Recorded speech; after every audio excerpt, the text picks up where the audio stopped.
सत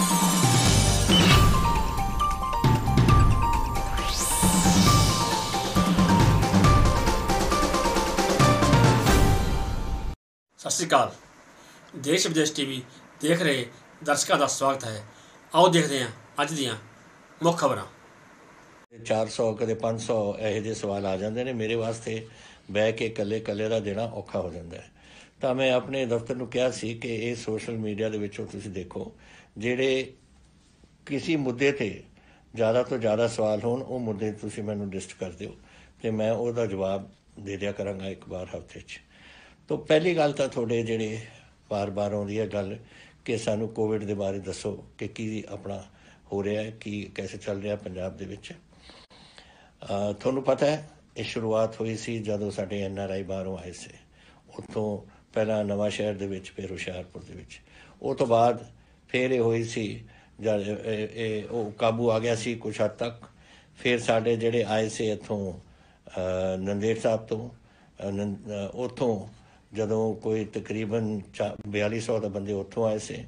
3000 ਤੋਂ ਉੱਪਰ ਆਏ ਸੀ ਰਾਜਸਥਾਨ 'ਚ, ਜਿਹੜੇ ਸਾਡੇ ਬੰਦੇ ਗਏ ਸੀ ਉੱਥੇ ਸਰੋਂ ਵੱਢਣ ਵਾਸਤੇ। ਔਰ ਕੁਛ ਆਏ ਸੀ ਇੱਧਰਲੇ ਪਾਸਿਓਂ ਆਪਣੇ ਕੋਟਾ ਤੋਂ, ਜੋ ਉੱਥੇ ਆਪਣੇ ਕੋਰਸ ਵਗੈਰਾ ਕਰ ਰਹੇ ਸੀ।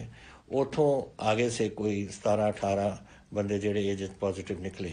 ਇਹਦੇ ਵਿੱਚੋਂ ਇਹ 4200 ਕੁਛ ਚੋਂ ਜਿਹੜੇ ਨੰਦੇੜ ਤੋਂ ਆਏ ਤੋਂ ਮਹਾਰਾਸ਼ਟਰ ਤੋਂ ਆਏ ਸੀ 1250 ਬੰਦੇ ਪੋਜ਼ੀਟਿਵ ਨਿਕਲੇ, ਤਕਰੀਬਨ 25% ਜਿਹਨਾਂ ਦੇ ਵਿੱਚੋਂ। ਹੁਣ ਇਹ ਬਹੁਤ ਚੀਜ਼ ਮਹਾਰਾਸ਼ਟਰ ਦੇ ਵਿੱਚ ਬਹੁਤ ਫੈਲੀ ਹੋਈ ਹੈ। ਔਰ ਕੋਈ ਜਦੋਂ ਗਿਆ ਸੀ ਮੱਥਾ ਟੇਕਣ ਹਜ਼ੂਰ ਸਾਹਿਬ, ਨੰਦੇੜ ਸ਼ਹਿਰ ਹੈ ਬਹੁਤ ਵੱਡਾ, ਉਹਦੇ ਵਿੱਚ ਗਿਆ ਹੋਣਾ ਹੈ, ਤਾਂ ਇਹ ਚੀਜ਼ਾਂ ਉੱਥੇ ਹੋ ਗਈਆਂ। ਲੇਕਿਨ ਅੱਜ ਖੁਸ਼ੀ ਨੂੰ ਮੈਨੂੰ ਕਹਿੰਦੇ ਕਿ ਉਸ ਨੂੰ ਅਸੀਂ ਕੰਟਰੋਲ 'ਚ ਲਿਆਏ। ਲੋਕ ਅਸੀਂ ਕੁਆਰੰਟੀਨ 'ਚ ਕੀਤੇ, ਉਹਨਾਂ ਦੀ ਬੜੀ ਟੈਸਟਿੰਗ ਕੀਤੀ, ਉਹਨਾਂ ਦਾ ਇਲਾਜ ਵਗੈਰਾ ਕੀਤਾ ਔਰ ਬਹੁਤ ਹੱਦ ਤੱਕ ਇਹ ਕੰਟਰੋਲ 'ਚ ਆਇਆ ਹੋਇਆ ਇਸ ਵੇਲੇ। ਸਾਡੇ ਖੁਸ਼ੀ ਇਸ ਗੱਲ ਦੀ ਹੈ ਕਿ ਜਿਹੜੇ ਮੈਂ ਤੁਹਾਨੂੰ ਦੱਸਿਆ ਸੀ ਇੱਕ ਵਾਰ ਕਿ ਜਿਹੜੇ ਇਹ ਜਦੋਂ ਸਪਾਈਕ ਆਈ ਸੀ ਨਾ ਨੰਦੇੜ ਤੋਂ, ਮਹਾਰਾਸ਼ਟਰ ਤੋਂ ਜਿਹੜੇ ਲੋਕ ਆਏ ਸੀ, ਉਹ ਚਲਿਆ ਗਿਆ ਸੀ 905 ਤੱਕ। ਜਿਹੜੇ ਬੰਦੇ ਇੱਕਦਮ ਤੁਹਾਡੀ ਸਪਾਈਕ ਇਹੋ ਜਿਹੀ ਆਈ ਕਿ 905 ਦੇ ਕਰੀਬ ਪੇਸ਼ੈਂਟ ਤੁਹਾਡੇ ਪੋਜ਼ੀਟਿਵ ਨਿਕਲੇ ਉਹਦੇ 'ਚ। ਹੁਣ ਉਹ ਸਾਰਾ ਕੰਟਰੋਲ 'ਚ ਆ ਗਿਆ। ਉਹਨਾਂ ਵਿੱਚੋਂ ਕਈ ਤਾਂ ਵਾਪਸ ਉਹਨਾਂ ਦੀ ਇਲਾਜ ਹੋ ਕੇ ਘਰਾਂ ਚਲੇ ਗਏ, ਥੋੜ੍ਹੇ ਜਿਹੇ ਰਹਿ ਗਏ। ਅੱਜ ਮੈਂ ਸਮਾਂ ਉਹਦੇ ਵਿੱਚੋਂ 17 ਬੰਦੇ ਸੀ ਕਪੂਰਥਲਾ, ਰਾਣਾ ਗੁਰਜੀਤ ਜੀ ਨੇ ਉੱਥੋਂ ਉਹਨਾਂ ਨੂੰ ਹੌਸਪੀਟਲ ਤੋਂ ਲੈ ਕੇ ਉਹਨਾਂ ਨੂੰ ਵਿਦਾ ਆਪਣੇ ਪਿੰਡਾਂ ਨੂੰ ਕੀਤਾ। ਉਹ ਠੀਕ ਹੋ ਰਹੇ ਨੇ ਉੱਥੇ। ਅੱਜ ਜਿਹੜੇ ਸਾਡੇ ਰਿਕਾਰਡ 'ਚ ਆਉਂਦੇ ਡੇਲੀ ਉਹ ਇਹ ਹੈ ਕਿ 13 ਮਈ ਨੂੰ ਉਹ ਜਿਹੜੇ 900 ਦੇ ਕਰੀਬ ਸੀ ਉਹ 13-10 ਤੇ ਪਹੁੰਚ ਗਿਆ। 14 ਮਈ ਨੂੰ 11, ਅੱਜ 13 ਔਰ ਟੋਟਲ ਸਾਡਾ 1932 ਸਾਡੇ ਕੋਵਿਡ ਸ਼ੁਰੂ ਤੋਂ ਹੀ ਜਦ ਤੋਂ ਸ਼ੁਰੂ ਹੋਇਆ 1932 ਬੰਦਿਆਂ ਨੂੰ ਹੋਇਆ ਸੀ। ਲੇਕਿਨ ਹੁਣ ਇਹ 10, 11, 13 ਇਸ ਲਾਈਨ 'ਤੇ ਚੱਲਦਾ। ਔਰ ਇੱਕ ਸਪਾਈਕ ਜਦੋਂ ਆਇਆ ਸੀਗਾ ਜਿਹੜੇ ਮਹਾਰਾਸ਼ਟਰ ਆਏ ਥੇ ਜਾਂ ਰਾਜਸਥਾਨ ਤੋਂ ਆਏ ਸੀ, ਉਦੋਂ ਵੀ ਸਾਡਾ 7, 8, 6 ਇਸ ਤਰੀਕੇ ਨਾਲ ਚੱਲ ਰਿਹਾ ਸੀ, ਹਿੰਦੁਸਤਾਨ ਤੋਂ ਸਭ ਤੋਂ ਘੱਟ। ਔਰ ਇਹ ਆંકੜੇ ਦੇਖੋ, ਇਹ ਬੜੇ ਮੈਂ ਤੁਹਾਨੂੰ ਦੱਸਣਾ ਇਸ ਲਈ ਚਾਹੁੰਦਾ ਕਿਉਂਕਿ ਸਾਡੇ ਸਭ ਤੋਂ ਜ਼ਿਆਦਾ ਜਿਹੜੇ NRI ਨੇ ਦੁਨੀਆ ਦੇ ਵਿੱਚ ਉਹ ਹੈ ਜਾਂ ਤਾਂ ਤਾਮਿਲਨਾਡੂ ਤੋਂ ਜਾਂ ਗੁਜਰਾਤ ਤੋਂ ਜਾਂ ਪੰਜਾਬ ਤੋਂ। ਔਰ ਅੱਜ ਤਾਮਿਲਨਾਡੂ ਦੇ ਵਿੱਚ 10,108 ਤੁਹਾਡੇ ਮਰੀਜ਼ ਨੇ ਇਸ ਬਿਮਾਰੀ ਦੇ, ਗੁਜਰਾਤ ਦੇ ਵਿੱਚ 9,932 ਔਰ ਪੰਜਾਬ ਦੇ ਵਿੱਚ 1932। ਤਾਂ ਦੇਖੋ ਕਿੱਥੇ ਤਾਈਂ ਇਹ ਆ ਗਿਆ ਕੰਮ। ਜਿਹੜੇ ਮੌਤਾਂ ਹੋਈਆਂ ਨੇ ਮਹਾਰਾਸ਼ਟਰ ਆਪਣੇ ਗੁਜਰਾਤ ਦੇ ਵਿੱਚ 606, ਤਾਮਿਲਨਾਡੂ ਵਿੱਚ 71 ਔਰ ਆਪਣੇ 32, ਆਪਾਂ 2% ਹੈ ਉਹਦੇ ਕਰੀਬ। ਔਰ ਤੀਸਰਾ ਜਿਹੜਾ ਡਬਲਿੰਗ ਹੁੰਦੀ ਹੈ ਨਾ ਕਿ ਹਰ ਕਿੰਨੇ ਦਿਨਾਂ ਬਾਅਦ ਅਗਰ ਅੱਜ 10 ਨੇ ਤਾਂ 20 ਕਦੋਂ ਹੋ ਜਾਣਗੇ ਜਾਂ 30 ਕਦੋਂ, ਜਾਂ ਉਹ 20 ਤੋਂ ਫਿਰ 40 ਕਦੋਂ ਹੋ ਜਾਣਗੇ, ਉਹ ਪੰਜਾਬ ਦੇ ਵਿੱਚ 44 ਦਿਨਾਂ ਬਾਅਦ ਇਹ ਡਬਲਿੰਗ ਹੋ ਰਹੀ ਹੈ, ਜਿੱਥੇ ਮਹਾਰਾਸ਼ਟਰ ਵਿੱਚ 11 ਦਿਨਾਂ ਬਾਅਦ ਔਰ ਤਾਮਿਲਨਾਡੂ ਵਿੱਚ 9 ਦਿਨਾਂ ਬਾਅਦ। तो गैप भी है, बीमारी भी असी काबू कर रहे हैं। और ये चीज़ां बड़ियां अहम होंदियां ने इस बीमारी दे विच। महाराष्ट्र देख लो कितनी बुरी तरह फसिया हुआ इस काम च। 19,100 बंदियां नूं कोविड होया होया और 1,066 दी मौतां होईयां ने। ये बड़ी सानू और 11 दिन च डबलिंग कर रहे हैं। तो साडा पंजाब दा ये आंकड़े बहुत सही आ रहे हैं इस वेले, लेकिन ये सारी थोड़ी मेहरबानी है। देखो ਅਸੀਂ ਤਾਂ ਕਹਿ ਸਕਦੇ ਹਾਂ, मैं ਤੁਹਾਨੂੰ ਬੇਨਤੀ ਕਰ ਸਕਦਾ, ਅੰਤ ਵਿੱਚ ਤਾਂ ਤੁਸੀਂ ਉਹ ਕਰਨਾ ਹੈ। ਤੁਸੀਂ ਉਹ ਜਿਹੜੀਆਂ ਚੀਜ਼ਾਂ ਅਸੀਂ ਦਸੀਆਂ ਨੇ ਤੁਹਾਨੂੰ ਕਿ ਸੋਸ਼ਲ ਡਿਸਟੈਂਸਿੰਗ ਰੱਖੋ, ਹੱਥ ਧੋਓ ਵਗੈਰਾ ਜੋ ਡਾਕਟਰ ਕਰਦੇ ਨੇ, ਤੁਸੀਂ ਕਰ ਰਹੇ ਹੋ, ਤਾਂ ਹੀ ਆਹ ਕੰਮ ਐਸੇ ਬਣ ਰਿਹਾ। ਔਰ ਇਸ ਕਰਕੇ ਮੈਂ ਸੋਚਿਆ ਕਿ ਕਈ ਚੀਜ਼ਾਂ ਆਪਾਂ ਨੂੰ ਕਰਨੀਆਂ ਚਾਹੀਦੀਆਂ ਨੇ ਜੋ ਮੈਂ ਥੋੜੀ ਦੇਰ ਬਾਅਦ ਤੁਹਾਨੂੰ ਦੱਸੂਗਾ।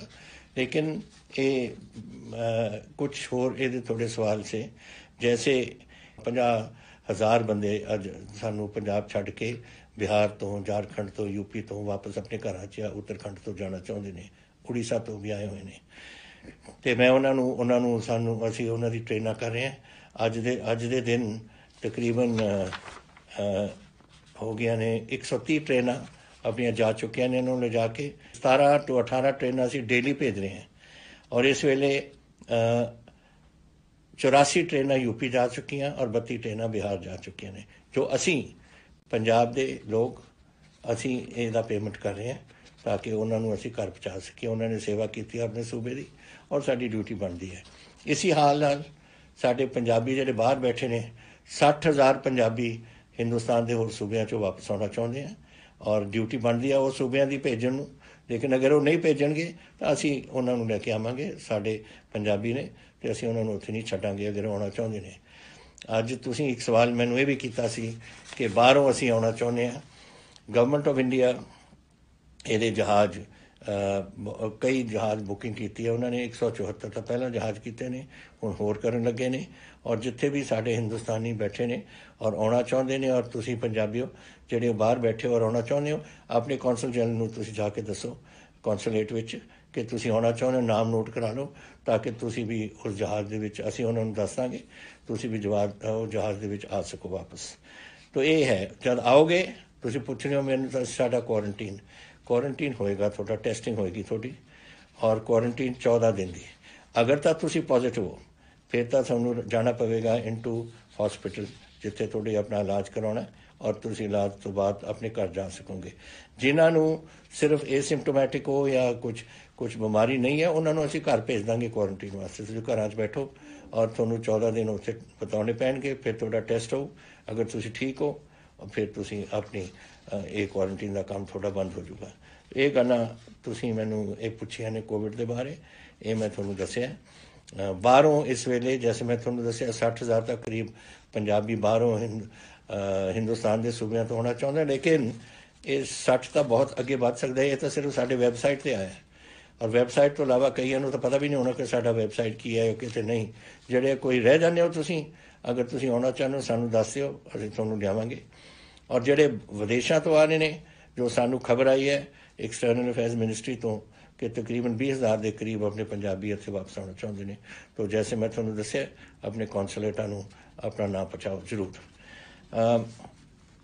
ਸਕੂਲਾਂ ਦੇ ਬਾਰੇ ਦੇਖੋ, ਇਹ ਬੜੀ ਸਕੂਲਾਂ ਦੇ ਵਿੱਚ ਇਹ ਬਿਮਾਰੀਆਂ ਫੈਲ ਸਕਦੀਆਂ ਨੇ, ਵਾਇਰਲ ਹੁੰਦੀਆਂ ਨੇ, ਕਈ ਚੀਜ਼ਾਂ ਹੁੰਦੀਆਂ ਨੇ। ਦੇਖੋ ਆਪਣੇ ਚਿਕਨ ਪੌਕਸ ਹੁੰਦੀ ਹੈ, ਮੰਪਸ ਹੁੰਦੇ ਨੇ, ਇੱਕ ਬੱਚੇ ਤੋਂ ਦੂਜੇ ਬੱਚੇ, ਤੀਜੇ ਬੱਚੇ, ਚੌਥੇ ਬੱਚੇ ਤੱਕ ਜਾ ਸਕਦੀਆਂ ਨੇ। ਔਰ ਤਾਂ ਹੀ ਉਹ ਸਕੂਲਾਂ ਵਿੱਚ ਵੀ ਕੋਈ ਹੋ ਜਾਏ ਜੋ ਬੋਰਡਿੰਗ ਸਕੂਲ ਨੇ ਉੱਥੇ ਕੁਆਰੰਟੀਨ ਦੇ ਵਿੱਚ ਪਾ ਦਿੰਦੇ ਨੇ, ਨਹੀਂ ਕਹਿੰਦੇ ਨੇ ਘਰਾਂ ਜਾ ਕੇ ਤੁਸੀਂ ਆਪਣੀ ਕੁਆਰੰਟੀਨ 'ਚ ਰਹੋ। ਇਹੀ ਤਰੀਕਾ ਹੈ ਵਾਇਰਸ ਨੂੰ ਕੰਟਰੋਲ ਕਰਨ ਦਾ, ਇੱਕੋ ਹੀ ਤਰੀਕਾ ਹੈ। ਅਤੇ ਸੋਸ਼ਲ ਡਿਸਟੈਂਸਿੰਗ ਰੱਖੋ, ਬੱਚਿਆਂ ਨੂੰ ਇਕੱਠੇ ਨਾ ਹੋਣ ਦਿਓ। ਹੁਣ ਇਕੱਠੇ ਤਾਂ ਸਕੂਲਾਂ ਦੇ ਵਿੱਚ ਕੈਸੇ ਰੋਕੋਗੇ ਤੁਸੀਂ? ਬੈਂਚ 'ਤੇ ਬਹਿੰਦੇ ਨੇ ਜਾਂ ਖੇਡਦੇ ਨੇ ਜਾਂ ਕੁਛ ਇੱਕ ਦੂਜੇ ਦੇ ਨਾਲ ਤਾਂ ਮਿਲਣਗੇ ਹੀ। ਕੋਈ ਫੁੱਟਬਾਲ ਖੇਡਦਾ ਹੈ, ਕੋਈ ਕੁਛ ਹੋਰ ਚੀਜ਼ ਖੇਡਦੇ, ਤੁਸੀਂ ਰੋਕ ਨਹੀਂ ਸਕਣਾ ਇਸ ਨੂੰ। ਲੇਕਿਨ ਅਸੀਂ ਸਕੂਲਾਂ ਨੂੰ ਇਹ ਜ਼ਰੂਰ ਕਿਹਾ ਕਿ ਇਹਦੇ ਦੌਰਾਨ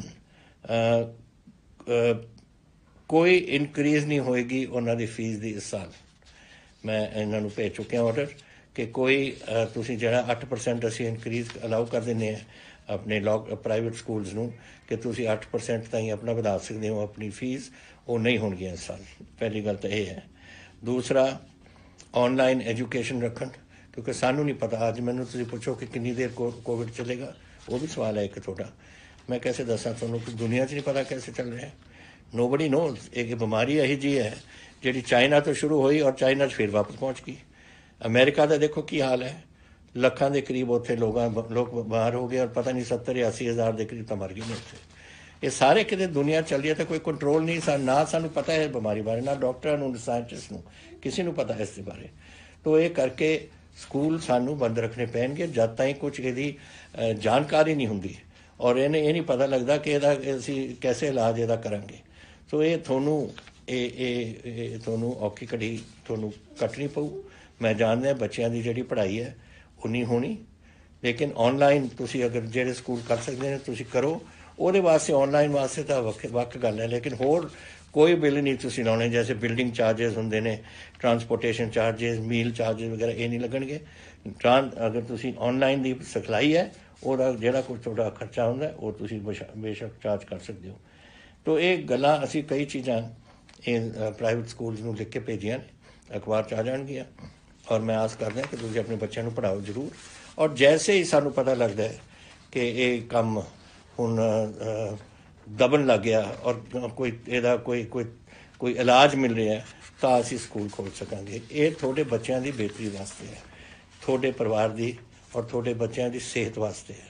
and I am not willing to take risk. मैं रिस्क नहीं लूँगा कि थोड़े बच्चों को मैं इत्थे यही जी चीज़ च फसावां जिथे उन्होंने बीमारियां होण जिहदे तो शायद निकल ना सकन। तो ये ज़रूरी है, मेरी जिम्मेवारी है और मैं आस करदा कि तुसीं इस जिम्मेवारी का मेरा साथ दोगे।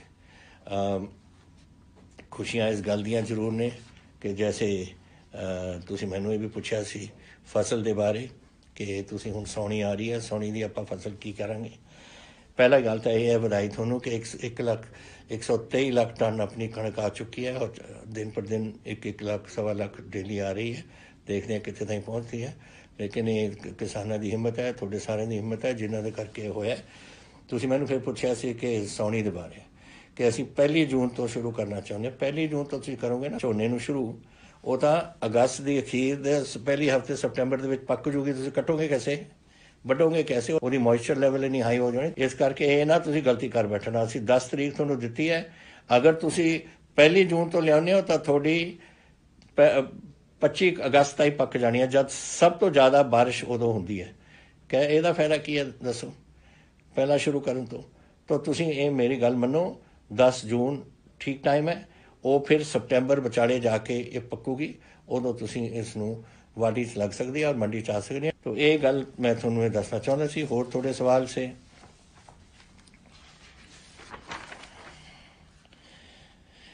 सरकार गवर्नमेंट ऑफ इंडिया नूं फ्लाइटां ते ट्रेन लाने चाहिए ने, मैं समझदा लाने चाहिए ने। और फ्लाइटां तो जैसे मैं थोनूं कहा लोगों नूं लैके आ रहे ने बाहरों और ट्रेनां तां हुण चल ही रही ने। असी जिहड़े अपने बंदे जा रहे हैं तो इस तो बाद जदों बंदियां नूं पहुंचा देण अपने अपने सूबियां दे विच उस तो बाद इन्हां नूं चालू करना चाहिए। मैं इहदे सहमत है। तुसीं ये भी कहा कि मैं एक छोटा संगरूर तो आया कि मैं एक छोटा बिजनेसमैन है लुधियाने तो मैं पिछले 2 महीनों मेरी कोई कमाई नहीं हुई। मैं अपना बिजनेस कैसे खोल सकता है, दुकान होनी और कुछ छोटा जो कम होना है। असी इहदा अगले 2 दिनों के विच थोनू पूरा इहदा कढ़ के देवांगे। असी वध तो वध थोड़े छोटे बिजनेसिस जिहड़ियां ने थोड़े दुकानां ने वो 18 तरीक नूं तुहानूं पता है साडा लॉकडाउन ये पहला नंबर 3 लॉकडाउन खत्म हो रहा है और उस तो बाद आपां ने फैसला करना है चौथे लॉकडाउन का। लेकिन 18 तरीक नूं मैं थोड़ियां वध तो वध दुकानां और बिजनेसिस थोड़ा खोलांगा जिथे कंटेनमेंट एरिया। हुण मैनूं ये रैड ऑरेंज ते हरा ये जिहड़ा लाल केसरी ते हरा जिहड़े रंग रखे ने मैं इहदे नाल कोई सहमत नहीं। मैं प्राइम मिनिस्टर साहब नूं भी कहा सी उस दिन बोलदे होए कि ये गल्लां मैनूं नहीं पता, ये सानूं पता है पंजाब दे विच की हालात ने। अब चीफ मिनिस्टर होर सूबिਆਂ नूं पता है, सानूं साडे ते छड्डो कि असीं की करांगे। ते असीं हुण रखांगे कन्फाइनमेंट जोन या non confinement zone. Confinement zone दे जिथे बीमारी है उत्थे महल्ले नूं सील ऑफ करके बाकी शहर मेरे खोलने का पूरा इरादा है और 18 तरीक नूं असीं करांगे ताकि तुसीं अपने बिजनेसिस उत्थे चला सको। मैनूं अफसोस है कि थोड़ा नुकसान होया, लेकिन करिए की, ये तो साढ़े सारिਆਂ ਦੇ हथ तो बाहर सी गल। और असी पहला मेरे वास्ते पंजाबियों की जान का खतरा सी वो दूर करना सी, थोड़ी जाना बचाउणियां सी, थोड़े परिवारां नूं इस बीमारी तो दूर रखना सी। ये मेरा पहला सी। उस तो बाद सी बिजनेस इंडस्ट्री वगैरह।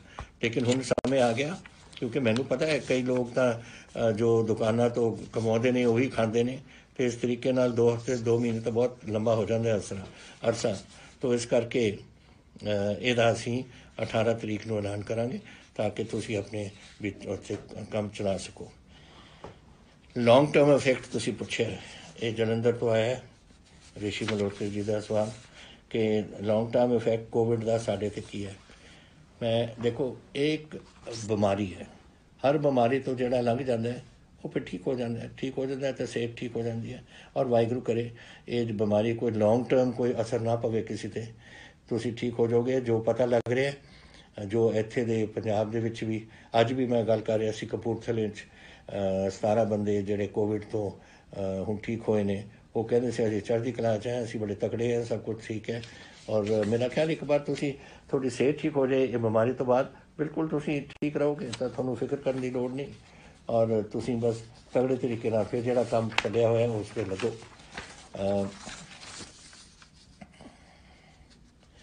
इंडस्ट्रीलिस्ट का एक और आया कि we are not getting chance to open factories थोड़ियां खुलातियाँ बड़ियाँ ਜਿਹੜੇ ਨੌਨ ਰੈੱਡ ਜ਼ੋਨ ਜਿਹੜਾ ਕੰਟੇਨਮੈਂਟ ਜ਼ੋਨ ਦੇ ਵਿੱਚੋਂ ਉਹ ਤਾਂ ਖੁੱਲ੍ਹ ਗਈਆਂ ਨੇ। ਬਾਕੀ ਮੈਂ ਤੁਹਾਨੂੰ 18 ਨੂੰ ਜਿਹੜੇ ਛੋਟੇ ਬਿਜ਼ਨੈਸ ਕਿਤੇ ਜਿਹੜੇ ਲੋਕ ਕਹਿੰਦੇ ਨੇ ਕਿ ਉਹ ਔਰੇਂਜ ਜ਼ੋਨ ਜਾਂ ਰੈੱਡ ਜ਼ੋਨ ਹੈ ਜਿਹੜੀ ਮੈਂ ਚੱਕ ਦਿੱਤੀ ਹੈ, ਮੈਂ ਤਾਂ ਕਹਿੰਦਾ ਹੈ ਕਿ ਕਨਫਾਈਨਮੈਂਟ ਜ਼ੋਨ ਹੈ ਜਾਂ non confinement zone. Confinement zone ਵਿੱਚ ਜਿੱਥੇ ਮੁਹੱਲਾ ਹੈ ਉਸ ਨੂੰ ਆਈਸੋਲੇਟ ਕਰਾਂਗੇ, ਇਹਦੇ ਇੱਕ ਬਫਰ ਜ਼ੋਨ ਛੱਡ ਦਾਂਗੇ ਔਰ ਬਾਕੀ ਅਸੀਂ ਸਭ ਕੁਝ ਖੋਲ੍ਹ ਦਾਂਗੇ। ਤਾਂ ਔਰ ਇਹੀ ਮੈਂ ਪ੍ਰਾਈਮ ਮਿਨਿਸਟਰ ਸਾਹਿਬ ਨੂੰ ਕਿਹਾ ਸੀ ਕਿ ਤੁਸੀਂ ਇਸ ਕੰਮ ਦਾ ਸਾਨੂੰ ਛੁੱਟ ਦਿਓ ਤਾਂ ਕਿ ਸਾਨੂੰ ਪਤਾ ਹੈ ਸਾਡੇ ਵਿੱਚ ਕਿਸੇ ਆ, ਸਾਡੇ ਡਿਪਟੀ ਕਮਿਸ਼ਨਰ ਸਾਡੀ ਐਡਮਿਨਿਸਟ੍ਰੇਸ਼ਨ ਆਪ ਹੀ ਸਾਂਭ ਲੂਗੀ ਇਸ ਨੂੰ, ਇਹ ਵਾਰੀ ਕਰਨ ਦੀ ਲੋੜ ਨਹੀਂ। ਲੇਕਿਨ ਮੈਂ ਚਾਹੁੰਦਾ ਕਿ ਜ਼ਿਆਦਾ ਤੋਂ ਜ਼ਿਆਦਾ ਸਾਡੀ ਕਾਮਰਸ ਵਧੇ, ਸਾਡੀ ਬਿਜ਼ਨਸ ਵਧੇ, ਸਾਡੀ ਇੰਡਸਟਰੀ ਵਧੇ ਔਰ ਸਾਡੇ ਲੋਕਾਂ ਦੀ ਨੌਕਰੀਆਂ ਵਧਣ ਔਰ ਤੁਹਾਡੇ ਆਮਦਨ ਦੇ ਸਾਧਨ ਬਣਨ। ਇਹ ਹੁਣ ਉਸ ਕੰਮ 'ਤੇ ਆ ਗਏ ਅਸੀਂ ਔਰ ਉਸ ਕੰਮ 'ਤੇ ਅਸੀਂ ਪੂਰਾ ਜ਼ੋਰ ਤੁਹਾਡੇ ਨਾਲ ਲੱਗਣਾ। ਜਿਹੜੀ ਤੁਸੀਂ 2 ਗੱਲਾਂ ਕਹੀਆਂ ਸੀਆਂ ਇੰਡਸਟਰੀ ਵਾਸਤੇ ਸਟਿਮੂਲਸ ਜਾਂ ਹੈਲਪ EMI ਵਗੈਰਾ, ਇਹ ਗਵਰਨਮੈਂਟ ਆਫ ਇੰਡੀਆ ਦੇ ਹੱਥ ਵਿੱਚ ਹੈ। ਅਸੀਂ ਇਹਦੇ ਬਾਰੇ 26 ਮਾਰਚ ਨੂੰ ਮੈਂ ਇੱਕ ਚਿੱਠੀ ਲਿਖ ਚੁੱਕੇ ਹਾਂ ਪ੍ਰਾਈਮ ਮਿਨਿਸਟਰ ਨੂੰ ਔਰ ਮੈਂ ਉਸ ਨੂੰ ਫੋਲੋ ਅਪ ਕਰਾਂਗਾ ਕਿ ਜਿਹੜੇ ਹੁਣ ਤੁਸੀਂ ਐਲਾਨ ਕਰ ਰਹੇ ਹੋ ਯਾਨੀ ਕਿ 20 ਲੱਖ ਕਰੋੜ ਅਸੀਂ ਪੂਰੇ ਹਿੰਦੁਸਤਾਨ ਦੇਣਾ, ਉਹ ਉਹਨਾਂ ਕੀ ਦੇਣਾ ਹੈ, ਕੈਸੇ ਦੇਣਾ ਹੈ, ਕੀ ਕੁਝ ਕਰਨਾ ਹੈ, ਉਹ ਅਸੀਂ ਲਿਖ ਰਹੇ ਹਾਂ ਲੈਟਰ। ਇੱਕ ਮੈਂ 20 ਮਾਰਚ ਨੂੰ ਇਸ ਤੋਂ ਬਹੁਤ ਪਹਿਲਾਂ ਇੱਕ ਮੈਂ ਲੈਟਰ ਲਿਖ ਚੁੱਕਿਆ ਸੀ ਜੋ ਮੈਂ ਠੀਕ ਸਮਝਦਾ ਸੀ ਕਿ ਗੱਲਾਂ ਹੋਣੀਆਂ ਚਾਹੀਦੀਆਂ ਨੇ। ਹੁਣ ਇਹਨਾਂ ਦੀ ਅਨਾਊਂਸਮੈਂਟ ਤੋਂ ਬਾਅਦ, ਦਿੱਲੀ ਦੀ ਅਨਾਊਂਸਮੈਂਟ ਤੋਂ ਬਾਅਦ ਮੈਂ ਉਹ ਗੱਲਾਂ ਨੂੰ ਇੱਕ ਅਮਲੀ ਜਾਮਾ ਬਣਾ ਕੇ ਇਹ ਮੈਂ ਲਿਖਣਾ ਚਾਹੁੰਦਾ ਹਾਂ ਦੁਬਾਰਾ ਕਿ ਫਲਾਣੀ 1 2 3 4 ਇਹ ਪੁਆਇੰਟਸ ਬਣਾ ਕੇ ਕਿ ਇਹਨਾਂ ਦੇ ਵਿੱਚ ਤੁਸੀਂ ਸਾਡੀ ਇਸ ਤਰੀਕੇ ਨਾਲ ਹੈਲਪ ਕਰ ਸਕਦੇ ਹੋ ਜੋ ਤੁਸੀਂ ਐਲਾਨ ਕੀਤਾ ਹੈ।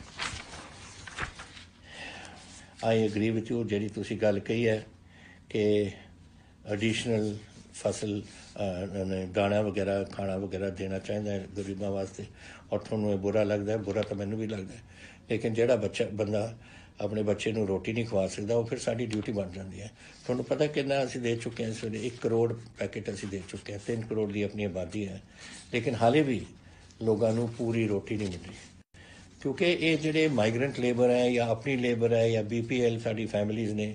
ਹੁਣ ਮਾਈਗਰੈਂਟ ਲੇਬਰ ਤਾਂ 13 ਲੱਖ ਬੈਠੀ ਹੈ, ਉਹ ਜਦੋਂ ਉਹਨਾਂ ਨੂੰ ਕੋਈ ਨੌਕਰੀ ਨਾ ਮਿਲੇ ਤਾਂ ਫਿਰ ਉਹ ਵਿਚਾਰੇ ਰੋਟੀ ਖਾਣਗੇ ਕਿੱਥੋਂ, ਤਾਂ ਦਿਹਾੜੀਦਾਰ ਨੇ ਸਾਰੇ। ਇਸ ਕਰਕੇ ਸਾਨੂੰ ਰੋਟੀ ਦੇਣੀ ਪੈ ਰਹੀ ਔਰ ਚੱਲ ਰਹੀ ਹੈ ਇਸ ਵੇਲੇ, ਬੰਦ ਨਹੀਂ ਹੋ ਰਹੀ, ਅਸੀਂ ਬੰਦ ਨਹੀਂ ਕਰਾਂਗੇ। ਅਸੀਂ ਜਿਹੜਾ ਭੁੱਖਾ, ਮੈਂ ਪਹਿਲਾਂ ਕਿਹਾ ਇੱਕ ਵਾਰ, ਪੰਜਾਬ ਦੇ ਵਿੱਚ ਅਸੀਂ ਕਿਸੇ ਨੂੰ ਭੁੱਖੇ ਸੌਣ ਨਹੀਂ ਦੇਣਾ ਔਰ ਇਹੀ ਗੱਲ 'ਤੇ ਅਸੀਂ ਜੋ ਕੁਝ ਲੋੜ ਹੈ ਸਾਨੂੰ ਇਹ ਗਰੀਬਾਂ ਦੀ ਮਦਦ ਕਰਨ ਵਾਸਤੇ ਇਹ ਸਾਡੀ ਸਾਰਿਆਂ ਦੀ ਡਿਊਟੀ ਬਣਦੀ ਹੈ ਔਰ ਸਰਕਾਰ ਦੀ ਡਿਊਟੀ ਬਣਦੀ ਹੈ ਕਿ ਉਹਨਾਂ ਨੂੰ ਅਸੀਂ ਪੂਰਾ ਉਹਨਾਂ ਦਾ ਰਾਸ਼ਨ ਪਾਣੀ ਸਾਰਾ ਦੇ ਸਕੀਏ। ਤੁਸੀਂ ਫਿਰ ਕਿਹਾ ਸੀ ਕਿ ਪੰਜਾਬ ਟਰਾਂਸਪੋਰਟ ਕਦੋਂ ਰਿਜ਼ਿਊਮ ਹੋ ਜਾਏਗੀ, ਇਹ ਮੈਂ ਤੁਹਾਨੂੰ ਦੱਸਦਾ 18 ਤਰੀਕ ਤੋਂ ਅਸੀਂ ਇਹਨੂੰ ਰਿਜ਼ਿਊਮ ਕਰਾਂਗੇ ਜਿੱਦਾਂ ਇਹ ਕੋਵਿਡ ਪਹਿਲਾਂ ਹੋਏਗਾ। ਹੁਣ ਮੈਂ ਕੋਵਿਡ ਦੇ ਬਾਰੇ ਤੁਹਾਨੂੰ ਇੱਕ ਗੱਲ ਦੱਸਣਾ ਚਾਹੁੰਦਾ ਕਿ 18 ਤਰੀਕ ਨੂੰ ਇਹ ਜਿਹੜਾ ਲੋਕਡਾਊਨ ਸੀ ਨੰਬਰ 3 ਲੋਕਡਾਊਨ ਇਹ ਬੰਦ ਹੋਣਾ। ਪਤਾ ਨਹੀਂ government of India Ki announce ਕਰ ਰਹੀ ਹੈ ਜਾਂ ਨਹੀਂ ਅਨਾਊਂਸ ਕਰ ਰਹੀ, ਲੇਕਿਨ ਮੈਂ ਇਸ ਗੱਲ ਨੂੰ ਅੱਗੇ ਲੈ ਕੇ ਜਾਵਾਂਗਾ। ਮੈਂ ਕਰਫਿਊ ਹਟਾ ਦੇਣੀ ਹੈ, ਕੋਈ ਕਰਫਿਊ ਨਹੀਂ ਹੋਏਗਾ ਪੰਜਾਬ 'ਚ 18 ਤਰੀਕ ਤੋਂ, ਲੇਕਿਨ ਲੋਕਡਾਊਨ ਅਸੀਂ ਰੱਖਾਂਗੇ। ਇਹ ਤੁਹਾਡੀ ਹਿੰਮਤ ਔਰ ਇਹ ਲੋਕਡਾਊਨ ਦਾ ਹੈ ਕਿ ਸਾਡੇ ਪੰਜਾਬ ਅੱਜ ਬਚਿਆ ਹੋਇਆ ਹੈ। ਅੱਜ ਹੁਣ ਜਿਹੜੇ ਦੇਖੋ ਅਗਰ 60,000 ਲੋਕ ਬਾਹਰੋਂ ਆ ਜਾਣ ਅਤੇ 20 ਲੱਖ ਵਿਦੇਸ਼ਾਂ ਤੋਂ ਆ ਜਾਣ ਅਤੇ ਸਾਨੂੰ ਉਹਦਾ ਧਿਆਨ ਰੱਖਣਾ ਪਊ। ਅਸੀਂ ਉਹਨਾਂ ਨੂੰ ਕੁਆਰੰਟੀਨ 'ਚ ਪਾਵਾਂਗੇ ਸਾਰਿਆਂ ਨੂੰ, ਲੇਕਿਨ ਫਿਰ ਵੀ ਕੁਝ ਘੁੰਮਦੇ ਨੇ, ਔਰ ਜਦ ਅਸੀਂ ਆਉਂਦੇ ਨੇ ਉਦੋਂ ਤਾਂ ਲੱਗਦੇ ਨੇ ਪੋਜ਼ੀਟਿਵ, ਹਫ਼ਤੇ ਬਾਅਦ 10 ਦਿਨ ਬਾਅਦ ਫਿਰ ਉਹਨਾਂ ਨੂੰ ਕੋਈ ਬਿਮਾਰੀ ਲੱਗ ਜਾਂਦੀ ਹੈ, ਕਿਉਂਕਿ ਬਿਮਾਰੀ 5ਵੇਂ ਔਰ 7ਵੇਂ ਦਿਨ ਦੇ ਦਰਮਿਆਨ ਇਹ ਦਿਖਦੀ ਹੈ। ਜਿਹਨੂੰ ਲੱਗ ਜਾਂਦੀ ਹੈ ਪਹਿਲੇ ਦਿਨ ਤਾਂ ਠੀਕ ਹੁੰਦਾ, ਤਾਂ ਜਦ ਪਾਲਮ ਆ ਜਾਏ ਉਦੋਂ ਤਾਂ ਠੀਕ ਲੱਗਦਾ, ਉਦੋਂ ਟੈਸਟ ਵੀ ਕਲੀਅਰ ਹੋਣਗੇ, ਲੇਕਿਨ ਹਫ਼ਤੇ 10 ਦਿਨ ਬਾਅਦ ਫਿਰ ਹੋ ਸਕਦਾ, ਫਿਰ ਕੀ ਕਰਾਂਗੇ। ਤੋ ਇਸ ਕਰਕੇ ਸਾਨੂੰ ਲੋਕਡਾਊਨ ਰੱਖਣਾ ਪਊ ਜਦ ਤੱਕ ਸਾਰੇ ਪੰਜਾਬੀ ਘਰ ਨਹੀਂ ਆਉਂਦੇ। ਲੇਕਿਨ ਮੈਂ ਉਹਦੇ 'ਚ ਰਾਹਤ ਬੜੀ ਦੇਊਂਗਾ, ਮੈਂ ਰਾਹਤ ਦੇਊਂਗਾ, ਲੇਕਿਨ ਤੁਸੀਂ ਮੇਰਾ ਹੁਣ ਸਾਥ ਤੁਹਾਨੂੰ ਦੇਣਾ ਪਊ। ਦੇਖੋ ਮੈਂ ਨਹੀਂ ਚਾਹੁੰਦਾ ਕਿ ਇਹ ਬਿਮਾਰੀ ਜ਼ਿਆਦਾ ਫੈਲੇ ਇੱਥੇ, ਔਰ ਤੁਸੀਂ ਵੀ ਤੰਗੀ ਇਹ ਜਿਹੜੀ ਲੋਕਡਾਊਨ ਦੀ ਹੁੰਦੀ ਹੈ, ਇਹ ਲੋਕਾਂ ਨੂੰ ਤੰਗ ਕਰਨ ਦੀ ਉਹ ਗੱਲ ਹੈ, ਲੇਕਿਨ ਇਹ ਤੁਹਾਡੀ ਸਿਹਤ ਵਾਸਤੇ ਹੈ। ਔਰ ਤੁਸੀਂ ਮੇਰਾ ਸਾਥ ਦਿੱਤਾ, ਮੈਂ ਤੁਹਾਨੂੰ ਬੇਨਤੀ ਕੀਤੀ ਸੀ, ਔਰ 2 ਮਹੀਨੇ ਤੁਸੀਂ ਮੇਰਾ ਸਾਥ ਦੇ ਕੇ ਆਪਾਂ ਪੰਜਾਬ ਬਚਾ ਲਿਆ। ਹੁਣ ਮੇਰੀ ਇੱਕ ਤੁਹਾਨੂੰ ਬੇਨਤੀ ਹੋ ਰਿਹਾ ਕਿ ਮੈਂ 31 ਮਈ ਤਾਈਂ ਇਸ ਨੂੰ ਫਿਰ ਲੈ ਕੇ ਜਾਊਂਗਾ, ਬੜੀ ਰਾਹਤ ਮਿਲੇਗੀ ਉਹਦੇ 'ਚ, ਲੇਕਿਨ ਤੁਸੀਂ ਮੇਰਾ ਸਾਥ ਦੇਣਾ ਤਾਂ ਕਿ ਇਹ ਹੋਰ ਫੈਲੇ ਨਾ। ਇਹ ਜਿਹੜੇ ਲੋਕ ਆਉਣਗੇ 60,000 ਇੱਕ ਔਰ 20,000 ਹੋਰ 80,000 ਹੋਰ ਲੋਕ ਪੰਜਾਬ ਦੇ ਵਿੱਚ ਆਉਣਗੇ, ਅਗਰ ਇਹ ਲਿਆਉਣਗੇ ਇਸ ਨੇ ਥੋੜ੍ਹਾ ਕੰਟਰੋਲ ਆਪਾਂ ਨੂੰ ਰੱਖਣਾ ਪਊ। ਔਰ ਵਾਹਿਗੁਰੂ ਕਰੇ 31 ਮਾਰਚ ਤਾਈਂ ਆਪਾਂ ਨੂੰ ਫਿਰ ਅੱਗੇ ਜਾਣ ਦੀ ਲੋੜ ਨਾ ਪਵੇ, ਅਗਰ ਆਪਾਂ ਕੰਟਰੋਲ ਕਰ ਸਕੀਏ। ਔਰ ਕੰਟਰੋਲ ਕਰਨਾ ਔਰ ਇਹਦਾ ਸੰਭਾਲ ਕਰਨੀ ਇਹ ਤੁਹਾਡੇ ਹੱਥ ਦੇ ਵਿੱਚ ਹੈ। ਤਾਂ ਮੈਂ ਆਸ ਕਰਦਾ ਕਿ ਤੁਸੀਂ ਮੇਰੀ ਗੱਲ ਫੇਰ ਮੰਨੋਗੇ ਇੱਕ ਵਾਰ, ਔਰ ਆਪਾਂ ਆਪਣੇ ਪੰਜਾਬ ਨੂੰ ਇਸ ਬਿਮਾਰੀ ਤੋਂ ਕੱਢੀਏ ਔਰ ਆਪਾਂ ਉਸ ਨੂੰ ਬਚਾਈਏ। ਇੱਕ ਸਵਾਲ ਤੁਸੀਂ ਕੀਤਾ ਸੀ ਕਿ ਗਵਰਨਮੈਂਟ ਦੇ ਵਿੱਚ ਤੁਸੀਂ ਰਿਕਰੂਟਮੈਂਟ ਕਰੋਗੇ ਜਾਂ ਨਹੀਂ। ਇਹ ਤੁਹਾਨੂੰ ਪਤਾ ਹੈ ਕਿ ਅਸੀਂ ਆਪਣੇ ਪਿਛਲੇ ਬਜਟ ਸੈਸ਼ਨ ਦੇ ਦੌਰਾਨ ਐਲਾਨ ਕੀਤਾ ਸੀ ਕਿ ਅਸੀਂ 1 ਲੱਖ ਨੌਕਰੀਆਂ ਇਹਦੇ ਵਿੱਚ ਇਸ ਸਾਲ ਦੇ ਵਿੱਚ ਕਰਾਂਗੇ। ਫਿਰ ਕੋਵਿਡ ਹੋ ਗਿਆ ਸ਼ੁਰੂ, ਲੇਕਿਨ ਇਹਦਾ ਮਤਲਬ ਇਹ ਨਹੀਂ ਕਿ ਅਸੀਂ ਨਹੀਂ ਕਰਾਂਗੇ, ਇਹ ਬਿਲਕੁਲ ਕਰਾਂਗੇ। ਇਹਦੇ ਵਾਸਤੇ ਅਸੀਂ ਹੁਣ ਬਣਾ ਰਹੇ ਹਾਂ ਕਿ ਕਿਸ ਤਰੀਕੇ ਨਾਲ ਅਸੀਂ ਇਹ ਰਿਕਰੂਟਮੈਂਟ ਡਰਾਈਵ ਕਰਨੀਆਂ ਨੇ, ਔਰ ਕੁਛ ਦਿਨਾਂ ਵਿੱਚ ਤੁਹਾਡੇ ਸਾਹਮਣੇ ਇਹ ਗੱਲ ਅਸੀਂ ਰੱਖਾਂਗੇ ਤਾਂ ਕਿ ਜਿਨ੍ਹਾਂ ਨੇ ਅਪਲਾਈ ਕਰਨਾ ਹੈ ਉਸ ਵਾਸਤੇ ਕਰੋ, ਔਰ ਅਸੀਂ ਇੰਟਰਵਿਊਜ਼ ਵਗੈਰਾ ਦਾ ਪ੍ਰਬੰਧ ਕਰ ਰਹੇ ਹਾਂ। ਇੱਕ ਤਾਂ ਇਹ ਹੈ। ਇੱਕ ਮੁਕੁਲ ਚੋਪੜਾ ਜੀ ਨੇ ਪੁੱਛਿਆ ਮੈਨੂੰ ਕਿ GNDU ਦਾ ਐਗਜ਼ਾਮੀਨੇਸ਼ਨ ਕਦੋਂ ਰੱਖਿਆ ਜਾਵੇਗਾ। ਇਹ ਮਸਲਾ ਤਾਂ ਹੈ ਤਾਂ ਇਹ ਵਾਈਸ ਚਾਂਸਲਰ ਦਾ ਔਰ ਉਹਨਾਂ ਦੇ ਆਪਣੇ ਫੈਸਲਿਆਂ ਦਾ, ਲੇਕਿਨ ਜੋ ਮੈਨੂੰ ਪਤਾ ਲੱਗਿਆ ਕਿ UGC ਨੇ ਬੋਰਡ ਐਗਜ਼ਾਮਸ ਅਰਲੀ ਆਪਣੇ ਯੂਨੀਵਰਸਿਟੀ ਦੇ ਐਗਜ਼ਾਮਸ ਅਰਲੀ ਜੁਲਾਈ ਦੇ ਵਿੱਚ ਉਹ ਰੱਖਣਾ ਚਾਹੁੰਦੇ ਨੇ, ਔਰ ਬੋਰਡ ਐਗਜ਼ਾਮ CBSE ਦੇ ਵੀ ਜੁਲਾਈ ਦੇ ਵਾਸਤੇ ਸ਼ਡਿਊਲ ਹੋਏ ਨੇ, ਲੇਕਿਨ ਇਹ ਅਨਾਊਂਸਮੈਂਟ ਤਾਂ ਫਿਰ ਵਾਈਸ ਚਾਂਸਲਰ ਸਾਹਿਬ ਕਰਨਗੇ ਕਿਸ ਤਰੀਕੇ ਨਾਲ UGC ਨਾਲ ਗੱਲ ਕਰਕੇ ਕਿਸ ਤਰੀਕੇ ਨਾਲ ਕਰਨਾ ਚਾਹੁੰਦੇ ਨੇ। ਤੀਸਰਾ ਜਿਹੜਾ ਮੈਂ ਇੱਕ ਹੋਰ ਸਵਾਲ ਤੁਹਾਡੇ ਨਾਲ ਕਰਨਾ ਚਾਹੁੰਦਾ, ਜਿਹੜਾ ਮੈਂ ਸਮਝਦਾ ਕਿ ਤੁਸੀਂ ਬੜੀ ਸੋਚ ਕੇ ਤੁਸੀਂ ਮੈਨੂੰ ਪੁੱਛਿਆ ਕਿ ਆਪੋਜੀਸ਼ਨ ਪਾਰਟੀਜ਼ ਤੁਹਾਡੇ 'ਤੇ ਇਲਜ਼ਾਮ ਵਗੈਰਾ ਲਾਉਂਦੀਆਂ ਨੇ, ਤੁਸੀਂ ਕੀ ਸਮਝਦੇ ਹੋ ਉਸ ਦੇ ਬਾਰੇ। ਦੇਖੋ ਗੱਲ ਇਹ ਲੜਾਈ ਹੈ ਸਾਡੇ ਭਵਿੱਖ ਦੀ, ਆਪਣੇ ਬੱਚਿਆਂ ਦੇ ਭਵਿੱਖ ਦੀ, ਤੁਹਾਡੇ ਪਰਿਵਾਰਾਂ ਦੇ ਭਵਿੱਖ ਦੀ, ਪੰਜਾਬ ਦੇ ਹਿੰਦੁਸਤਾਨ ਦੇ ਭਵਿੱਖ ਦੀ। ਔਰ ਮੈਂ ਸਾਰੇ ਆਪੋਜੀਸ਼ਨ ਪਾਰਟੀਆਂ ਨੂੰ ਸੱਦਿਆ ਸੀ ਔਰ ਮੈਂ ਉਹਨਾਂ ਨੂੰ ਬੁਲਾਇਆ ਕਿ ਸਾਰਿਆਂ ਨੇ ਮੈਨੂੰ ਭਰੋਸਾ ਦਿੱਤਾ ਸੀ, ਹਰ ਪਾਰਟੀ ਨੇ, ਕਿ ਅਸੀਂ ਤੁਹਾਡਾ ਇਸ ਕੋਵਿਡ ਦੇ ਬਿਮਾਰੀ ਦੇ ਸਮੇਂ ਤੁਹਾਡਾ ਪੂਰੀ ਸਪੋਰਟ ਕਰਾਂਗੇ। ਅਗਰ ਹੁਣ ਉਹ ਭੁੱਲ ਗਏ ਨੇ ਆਪਣਾ ਜਿਹੜਾ ਵਾਅਦਾ ਮੇਰੇ ਨਾਲ ਕੀਤਾ ਸੀ ਔਰ ਹੁਣ ਸਿਆਸਤ ਨੂੰ ਅੱਗੇ ਲਿਆਏ ਨੇ, ਫਿਰ ਮੈਂ ਕੀ ਕਹਿ ਸਕਦਾ ਇਹਦੇ ਬਾਰੇ। ਵੈਸੇ ਉਹਨਾਂ ਨੂੰ ਸੋਚਣਾ ਚਾਹੀਦਾ ਹੈ ਕਿ ਇਹ ਪੰਜਾਬ ਦੇ ਔਰ ਪੰਜਾਬ ਦੇ ਲੋਕਾਂ ਦਾ ਭਵਿੱਖ ਹੈ, ਔਰ ਜਦੋਂ ਤਾਈਂ ਇਹ ਲੜਾਈ ਮੁੱਕਦੀ ਨਹੀਂ ਔਰ ਆਪਾਂ ਇਹਦੇ 'ਚ ਫਤਿਹ ਨਹੀਂ ਆਪਾਂ ਇੱਥੇ ਹੋਵਾਂਗੇ ਤਾਂ ਇਹ ਗੱਲ ਪੰਜਾਬ ਦੇ ਵਿੱਚ ਫੈਲਦੀ ਰਹੂ। ਔਰ ਇਸ ਕਰਕੇ ਸਾਡਾ ਸਾਥ ਹੋਣਾ ਚਾਹੀਦਾ ਸੀ ਉਹਨਾਂ ਦਾ। ਔਰ ਮੈਂ ਅੱਜ ਵੀ ਆਸ ਕਰਦਾ ਕਿ ਜਿਹੜਾ ਭਰੋਸਾ ਉਹਨਾਂ ਨੇ ਮੈਨੂੰ ਦਿੱਤਾ ਹੈ ਉਹ ਇਸ ਕੋਵਿਡ ਤੋਂ ਇਲਾਵਾ ਜੋ ਮਰਜ਼ੀ ਕਰੋ ਸਿਆਸਤ, ਲੇਕਿਨ ਕੋਵਿਡ ਵਿੱਚ ਸਾਡਾ ਸਾਥ ਦਿਓ ਤਾਂ ਕਿ ਆਪਾਂ ਪੰਜਾਬ ਨੂੰ ਔਰ ਪੰਜਾਬੀਆਂ ਨੂੰ ਇਸ ਔਰ ਆਪਣੇ ਬੱਚਿਆਂ ਨੂੰ ਇਸ ਤੋਂ ਬਚਾ ਸਕੀਏ। ਮੈਨੂੰ ਇੱਕ ਮਹਿੰਦਰਪਾਲ ਜੀ ਨੇ ਜਲੰਧਰ ਤੋਂ ਲਿਖੀ ਹੈ ਚਿੱਠੀ ਕਿ ਉਹ ਇੱਕ ਪਾਸ ਲੈਣਾ ਚਾਹੁੰਦੇ ਸੀ, ਉਹਨਾਂ ਨੂੰ ਪਾਸ ਨਹੀਂ ਮਿਲਦਾ।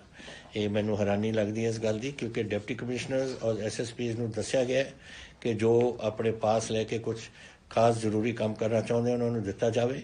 ਅਤੇ ਮੈਂ DC ਜਲੰਧਰ ਨੂੰ ਅੱਜ ਇਨਫੋਰਮ ਕਰ ਰਿਹਾ ਮਹਿੰਦਰਪਾਲ ਜੀ ਕਿ ਤੁਹਾਨੂੰ ਇਹ ਪ੍ਰੋਬਲਮ ਨਾ ਹੋਵੇ ਔਰ ਇਹ ਤੁਹਾਨੂੰ ਪਾਸ ਇੱਕਦਮ ਦਿੱਤਾ ਜਾਵੇ ਤਾਂ ਕਿ ਤੁਸੀਂ ਆਪਣੇ ਫੈਮਿਲੀ ਨੂੰ ਜਲੰਧਰ ਤੋਂ ਬਠਿੰਡੇ ਪਹੁੰਚਾ ਸਕੋ।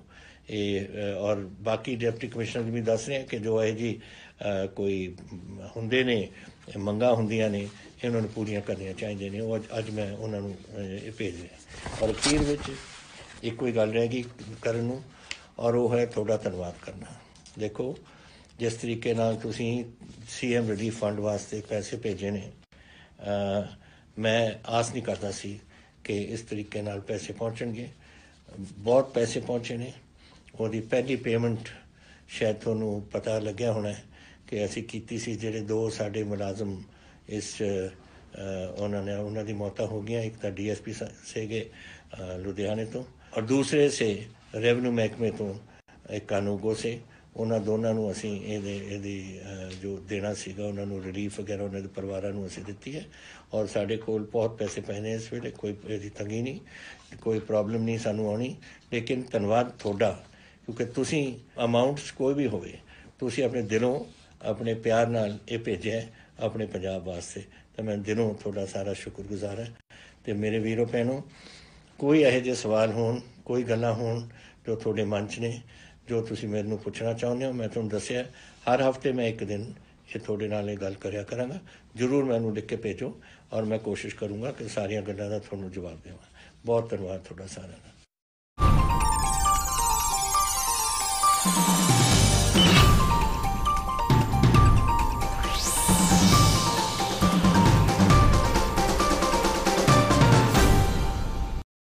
ਨਵੀਆਂ ਅਤੇ ਤਾਜ਼ੀਆਂ ਖਬਰਾਂ ਦੇਖਣ ਲਈ ਸਾਡੇ YouTube ਚੈਨਲ ਦੇਸ਼ ਵਿਦੇਸ਼ TV ਨੂੰ ਲਾਈਕ, ਸ਼ੇਅਰ, ਸਬਸਕ੍ਰਾਈਬ ਕੀਤਾ ਜਾਵੇ।